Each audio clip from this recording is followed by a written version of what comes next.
Selamat pagi, selamat siang, selamat sore, dan selamat malam, tergantung kapan Anda menonton tayangan ini. Perkenalkan saya Kimatu Diana yang akan menjadi host dalam podcast Duduk Sebentar oleh kelompok 12. Semangat, tepuk tangan. Oke, hari ini kita akan membahas sesuatu yang sangat penting, yaitu aktualisasi Pancasila dalam Tridharma Perguruan Tinggi. Tentu saja saya tidak sendirian, terdapat pembicara-pembicara hebat yang akan menemani saya pada podcast kali ini. Yuk, kita perkenalan. Halo teman-teman, perkenalkan saya Zara Nur Amelia dengan NIM 2301050014. Halo teman-teman, perkenalkan saya Anggun Nulandari dengan NIM 2301050032. Halo teman-teman, perkenalkan saya Rizka Nafisa Diapsari dengan NIM 2301050003. Oke, itu tadi perkenalan dari pembicara-pembicara keren kita. Nah, untuk pembicara nih, apa ada kesibukan nggak akhir-akhir ini? Kalau ada, bisa dong diceritain sedikit. Alhamdulillah, kabar saya sehat dan baik Mbak Kim. Dan untuk kesibukan saya akhir-akhir ini sedang mengerjakan tugas saja karena kita sudah memasuki semester 2 akhiran ya. Jadinya tuh banyak tugas yang ada di akhir-akhir semester gini. Jadi kesibukan saya saat ini yaitu nugas saja. Gitu Mbak Kim. Alhamdulillah baik Mbak Kim, kesibukan saya sih mengerjakan tugas ya akhir-akhir ini. Alhamdulillah baik, kesibukan saya sih sedang mengerjakan tugas kuliah ya akhir-akhir ini. Oke, langsung saja kita pada pembahasan yang pertama, yaitu mengenai aktualisasi. Nah, menurut teman-teman nih, apa sih aktualisasi itu dan apa keterkaitannya dengan Pancasila? Menurut saya, aktualisasi adalah proses mengembangkan diri untuk mencapai tujuan hidup yang bermakna. Dalam masalah ini adalah bagaimana nilai-nilai Pancasila itu benar-benar dapat tercermin dalam sikap dan perilaku dari seluruh warga negara, mulai dari aparatur dan pimpinan nasional sampai kepada rakyat biasa. Aktualisasi nilai-nilai Pancasila dalam kehidupan bermasyarakat, berbangsa, dan bernegara memerlukan kondisi yang memungkinkan segenap lapisan masyarakat yang dapat mencerminkan nilai-nilai Pancasila itu dan dapat terlihat dalam perilaku yang sesungguhnya. Oleh sebab itu, merealisasikan Pancasila dalam kehidupan bermasyarakat, berbangsa, dan bernegara secara sesungguhnya dapat dilakukan melalui cara-cara. Wah, sangat membantu ya penjelasan tadi. Jadi, aktualisasi itu proses mengembangkan diri untuk mencapai suatu tujuan. Nah, tadi kayaknya dengar-dengar nih bagaimana cara mengimplementasikan Pancasila dalam kehidupan bermasyarakat, berbangsa, dan negara. Nah, bagaimana sih cara-caranya? Merealisasikan Pancasila dalam kehidupan bermasyarakat, berbangsa, dan bernegara secara sesungguhnya dapat dilakukan melalui cara-cara berikut ini. 1. Aktualisasi Pancasila secara objektif, yaitu melaksanakan Pancasila dalam setiap aspek penyelenggaraan negara meliputi eksekutif, legislatif, dan yudikatif, dan dalam bidang kehidupan kenegaraan lainnya. Kedua, aktualisasi Pancasila secara subjektif, yaitu pelaksanaan Pancasila dalam setiap pribadi perseorangan, warga negara, dan penduduk.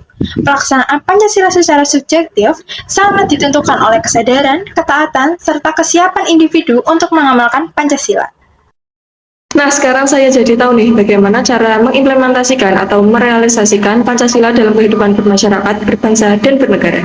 Baik, untuk selanjutnya kita masuk ke topik yang kedua, yaitu Tridharma Perguruan Tinggi. Nah, dari pembicara nih, apa ada yang tahu tentang Tridharma Perguruan Tinggi? Aku tahu. Isi dari Tridharma Perguruan Tinggi ada 3.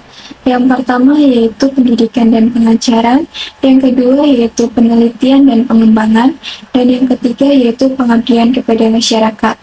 Tadi sih aku udah baca di internet kalau isi tersebut sudah sesuai dengan tujuan perguruan tinggi sebagaimana dinyatakan dalam PP nomor 30 tahun 1990 tentang perguruan tinggi bertujuan untuk menyiapkan peserta didik dalam kemampuan akademik dan profesional untuk menerapkan, mengembangkan, dan menciptakan ilmu pengetahuan, teknologi, dan seni.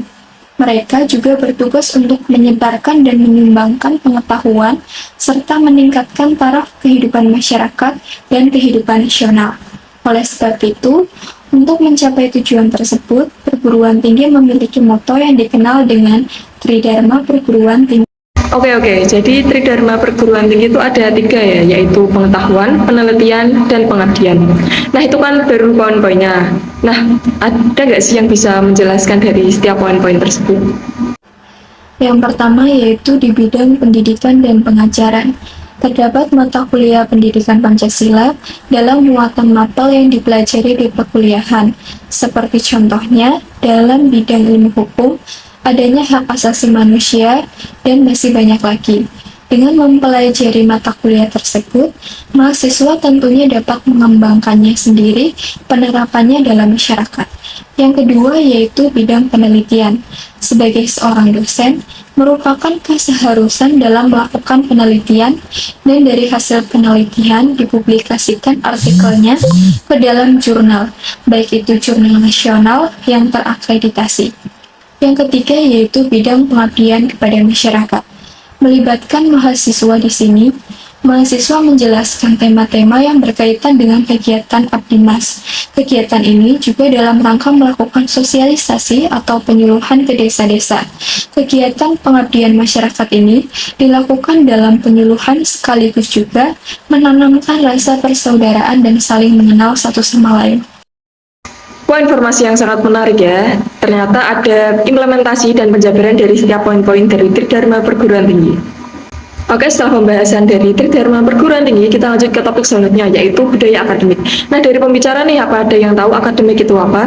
Dan apa hubungannya dengan Pancasila? Menurutku, istilah akademik mencakup kegiatan intelektual refleksif, kritis, dan sistematis. Dalam konteks nilai-nilai Pancasila, menurut Panarka tahun 1983, pengolahan ilmiah mengenai Pancasila melibatkan dua aspek utama. Yang pertama yaitu mengidentifikasi Pancasila sebagai ideologi, dasar negara, dan sumber hukum dalam konteks sejarah dengan menggunakan pendekatan sejarah. Kemudian aspek yang kedua yaitu mengungkapkan ajaran yang terkandung dalam Pancasila dengan mempelajari faktor-faktor objektif yang membentuknya dengan pendekatan ilmu kebudayaan seperti etnologi, antropologi, sosiologi, hukum, bahasa, dan ilmu kenegaraan. Oh, jadi kaitannya dengan Pancasila itu pengolahan ilmiah mengenai Pancasila, adanya objektif Pancasila, Pancasila sebagai data empiris, dan mengungkapkan ajaran yang terkandung di dalam Pancasila. Benar sekali Mbak Kim. Tapi tidak hanya itu, kaitan yang ketiga yaitu dengan merenungkan nilai-nilai dasarnya dan bagaimana hal itu dapat mempengaruhi kita secara pribadi. Secara intelektual melalui filsafat atau teologi, di mana teologi menekankan wahyu dan filsafat lebih pada pemikiran manusiawi. Kemudian kaitan yang keempat yaitu dengan membandingkan Pancasila dengan ajaran lain untuk melihat persamaan dan perbedaannya. Dan yang terakhir atau yang kelima yaitu melihat penerapan Pancasila dalam kehidupan sehari-hari baik secara konseptual maupun praktis yang dapat difokuskan dalam pemikiran akademis. Ternyata budaya akademik banyak kaitannya ya dengan Pancasila. Tepat sekali. Adapun dua dimensi yang perlu diperhatikan dalam mengembangkan pendekatan ilmiah untuk mempelajari Pancasila itu sendiri. Yang pertama yaitu mengembangkan suatu teori ilmiah untuk mempelajari Pancasila. Dimensi ini menyentuh aspek proses dan metodologi. Kemudian yang kedua yaitu mengembangkan teori-teori ilmiah dengan Pancasila sebagai landasannya. Dimensi ini menyentuh aspek substansi. Penjelasan yang sangat panjang ya ternyata. Oke, kita lanjut ke topik yang selanjutnya yang tidak kalah jauh berbeda dengan topik sebelumnya, yaitu kebebasan akademik. Nah, apa sih kebebasan akademik itu? Berdasarkan informasi yang saya baca, di Peraturan Pemerintah atau lebih tepatnya PP nomor 30 tahun 1990 tentang pendidikan tinggi menegaskan kebebasan akademik dan otonomi keilmuan, antara lain sebagai berikut. 1. Kebebasan akademik merupakan kebebasan yang dimiliki anggota akademik untuk secara bertanggung jawab dan mandiri melaksanakan kegiatan akademik yang terkait dengan pendidikan pengembangan, ilmu pengetahuan, dan teknologi. Kedua, kebebasan mimbar akademik berlaku sebagai bagian dari kebebasan akademik yang memungkinkan dosen menyampaikan pikiran dan pendapat di perguruan tinggi yang bersangkutan sesuai dengan norma dan kaidah keilmuan. Yang ketiga, otonomi keilmuan merupakan kegiatan keilmuan yang berpedoman pada norma dan kaidah keilmuan yang harus ditaati oleh sivitas akademik. Oh, jadi seperti itu ya. Jadi kebebasan akademik itu kebebasan untuk menjalankan akademik dengan penuh tanggung jawab. Baiklah, kita lanjutkan ke topik selanjutnya, yaitu mengenai kamu sebagai moral force pengembangan hukum dan HAM. Pembicaraan tentang kampus ini mengingatkan kita bahwa kehidupan di kampus mewakili kebebasan berpikir, kreativitas, dan tekad untuk mencari solusi praktis dari ide dan penemuan. Kita pasti banyak mendengar berita mengenai masyarakat hampir setiap saat mempersoalkan mental dan etika aparat penegak hukum dengan terjadinya perlakuan tidak manusiawi atau pelanggaran HAM. Sebenarnya apa sih yang menyebabkan masyarakat seperti itu? Ada yang tahu? Penyebab masyarakat mempersoalkan hal tersebut itu karena banyak keputusan peradilan yang bertentangan dengan perasaan keadilan masyarakat. Contohnya saja seperti kasus kerusuhan pada tanggal 27 Juli 1996, kasus Santi di Banyuwangi, penembakan mahasiswa di Universitas Trisakti, Semanggi berdarah, Ambon, Ketapang, Sambas, dan kasus kekayaan mantan Presiden Soeharto, dan lain sebagainya. Penegakan HAM harus memastikan kemakmuran yang diraih negara bisa dinikmati oleh seluruh rakyat. Kampus dengan kajian ilmiah, mimbar akademik, dan budaya akademik yang bebas, serta pemikiran rasional objektif dapat menjadi peluang yang sangat besar untuk berperan sebagai kekuatan moral atau moral courage untuk mengaktualisasikan Pancasila dalam kehidupan masyarakat, berbangsa, dan bernegara. Ternyata penyebabnya itu adanya ketidaksepakatan masyarakat terhadap keputusan peradilan yang dianggap tidak adil sehingga kampus dengan kajian ilmiah memiliki potensi besar sebagai kekuatan moral untuk mewujudkan Pancasila dalam kehidupan berbangsa dan bernegara. Wah, penjelasan yang sangat mudah dimengerti ya teman-teman.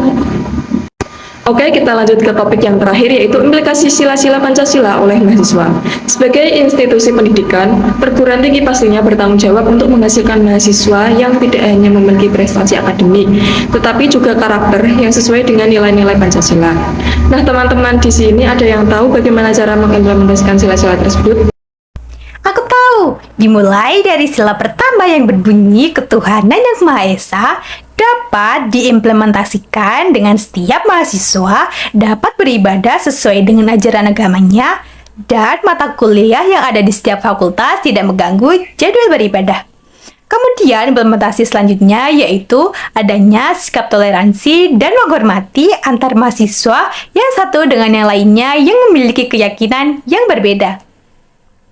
Dalam sila kedua yang berbunyi kemanusiaan yang adil dan beradab dapat diimplementasikan dengan cara mahasiswa berperan aktif dalam kegiatan kemanusiaan, membantu korban bencana alam, donor darah, memberikan sumbangan, dan lain-lainnya.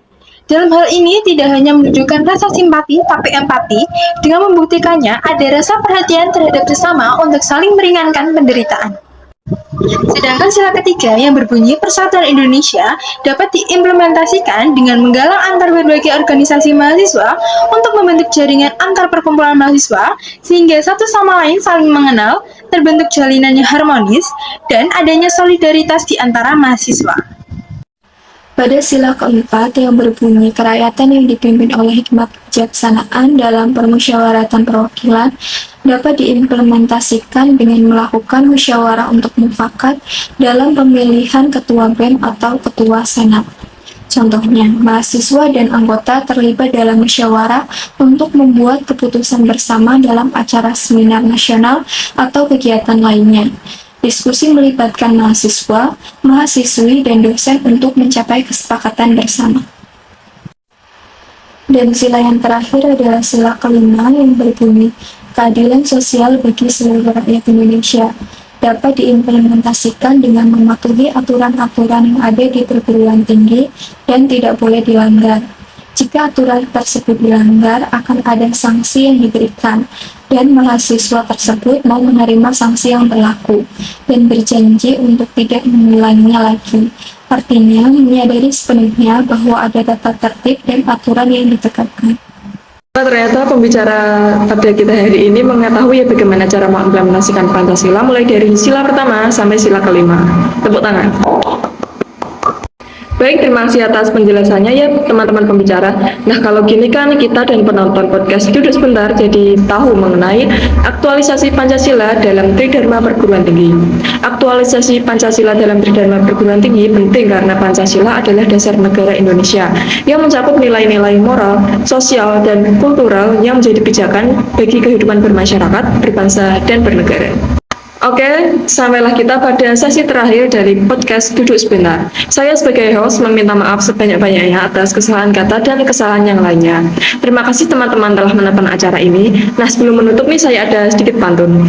Buah pisang, buah beri, dikasih gula enak sekali. Cukup sekian materi kali ini. Sampai jumpa dan selamat bertemu lagi. Bye-bye. Wow, tepuk tangan.